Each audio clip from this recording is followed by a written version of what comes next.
Hello, beautiful people. Sarah here again with Aire Farms, bringing you another episode full of learning, full of uh, advice from the things that I have learned that I believe all of us can benefit from. Our topic today is how to start a simple goat farm. Remember, usually in the beginning, you don't have to wait until you can start big. Start small, grow gradually so that you're learning as you grow. That is what is called starting and then scaling. But we want to focus on starting a simple goat farm.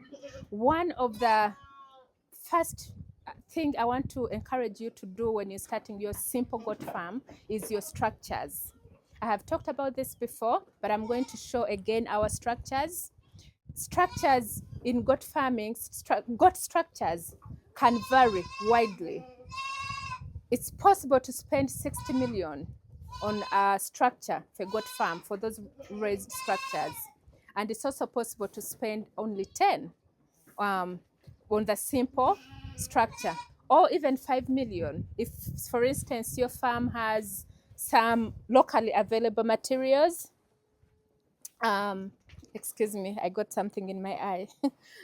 Some locally available materials on your farm. For example, if you have trees, you can cut your trees. I remember when I was starting my farm, I had trees. I had a number of trees. I'm not encouraging deforestation, but I'm saying you can use some of the available materials to set up so that you're reducing the cost, the setup cost.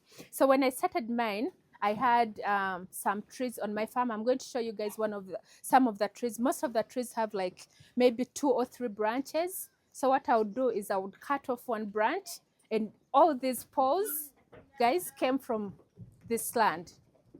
So you start small, you start simple. Start with ground structures because those are very simple to set up. Let us show them how the structure is. Where we are right now, in this section, this is where now they come. It's the shed where they come to. You can see it's more of a rectangle with iron sheets. It's where they come to shelter in case of rains. Now, like for instance, they are cleaning the exercising area. I'm going to show you the exercising area as well. That's where they go. When they're cleaning the exercising area, they're able to come here, they clean that area, and then we are able to move them back. However, even with ground structures, you have to put a raised section for your kids because kids cannot survive well on a ground structure. So this is the format. I want to show you guys how these ground structures are formed and how basically the design of a ground structure. We have this upper section. Hey guys, you're not supposed to be there. So we have this raised section where our kids sleep, and as you can see, we cushion the section for them. We put for them a bed, like a mattress. This is their mattress. But that is because the kids are still they're still very delicate. Pneumonia can affect them. So you have to make sure that they are in an enclosed section and they are kept warm. So even with ground structures, make sure that you raise the kids' pen. And this is how it's raised. We have 2 entrances. There's this one entrance, and then there's this one. Camera guy, I think help me show them a bit of the inside of the kids' pen, kids section, so that they can see how to structure that. So as you can see, it's a simple section that we put off and raise just for the sake of the kids. The mothers are trying to hang out with their babies, so we have some mothers up here, but don't mind them. This is specifically for kids. At night, it's only kids that go up there. Then the other part of ground structure, this part is on all the structures, even raised structure. You have to have an exercising yard. Right now we are cleaning, but this is our exercising yard. Please show them the exercising yard. You have to make sure that you have a good size exercising yard. I'm going to find the dimensions and put them for you. For instance, for ours. Also, another section of the structure of that comprises the ground structure. For us here, we have a simple spray yard. This is our spraying yard. This right here. So when we are spraying every week, we have to spray every week for ticks to make sure that we are fighting against hot water. So this is our spray yard. Right now, it's not in use. We spray every Monday. We are about to start spraying because today is Monday actually. So we are about to start spraying. Then I did put this section, this simple section. Right now we don't have any silage out, but this is where we put the silage when we are feeding them with silage. And then we also put the mineral blocks here. Usually we tie them. This one fell off, I think. But you have to make sure you're giving your animals some mineral blocks. So number one, very important part of starting a simple farm is making sure that you start with simple structures. It's okay when you grow, after you have grown and you realize that you prefer maybe the raised structures, that is fine. But in the beginning, consider starting with a simple, we have just some chain link on the exercising yard, all over the structure. Use available materials on your farm to set up. That way, you're not spending so much money on the setup. Instead, you're saving most of the money to invest in your stock, because the animals are the ones that are going to grow the farm. It's not the structures that are going to grow the farm. Another part of setting up a simple farm is your employees. You have to make sure that you train your workers. Although we are talking about simplicity, but professionalism is important. And skills are important. If you set up your farm and you don't skill your workers, you're basically going to struggle throughout your entire farm, and you're going to end up disliking your farming experience. So I have shared again that when I was starting my farm, I skilled my workers. I sent them to a farm that already had experience. So I sent my workers to that farm to train so that they can come when they're well equipped with skills to take care of these animals. After learning, I have also started offering that service.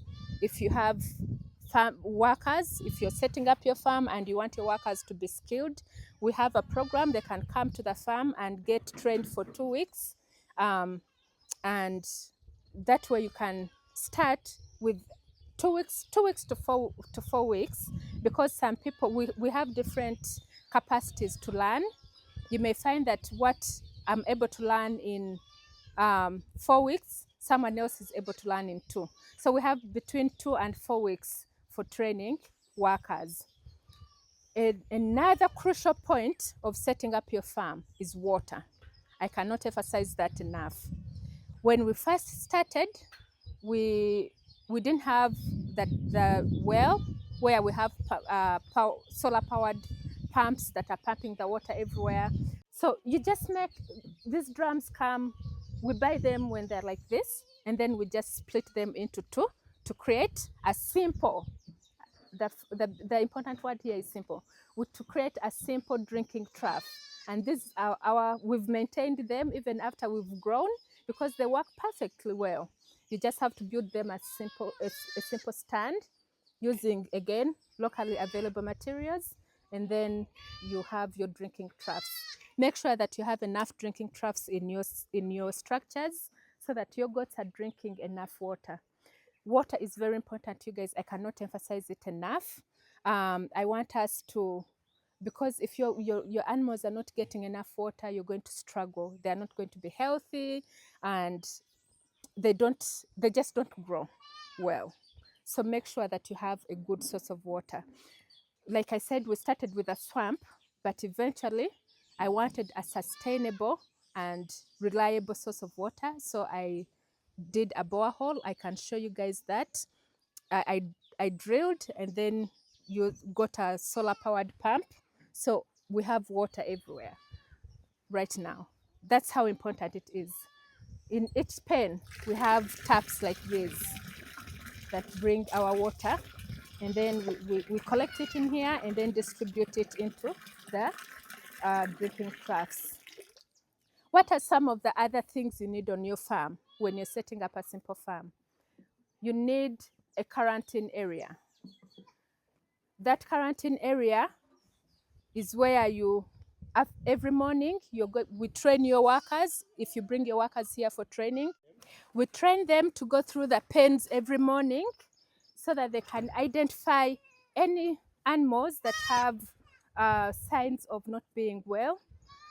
They isolate them, which now brings us to our next crucial item you need to have on the farm, another structure you need to have on the farm, and that is the quarantine area.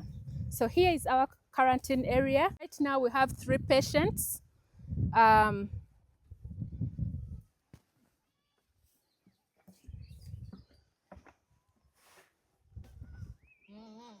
We have 3 patients. This lady here gave birth and she experienced a lot of bleeding. So we are putting her on iron and different treatments to make sure that she recovers. The baby is doing well. That one also experienced overbleeding, and which again brings us to another important item you need to have on the farm is a qualified vet. Not full-time. In the beginning, I didn't have a full-time vet. Right now I do. But my vet was literally able to operate a goat that had failed to give birth.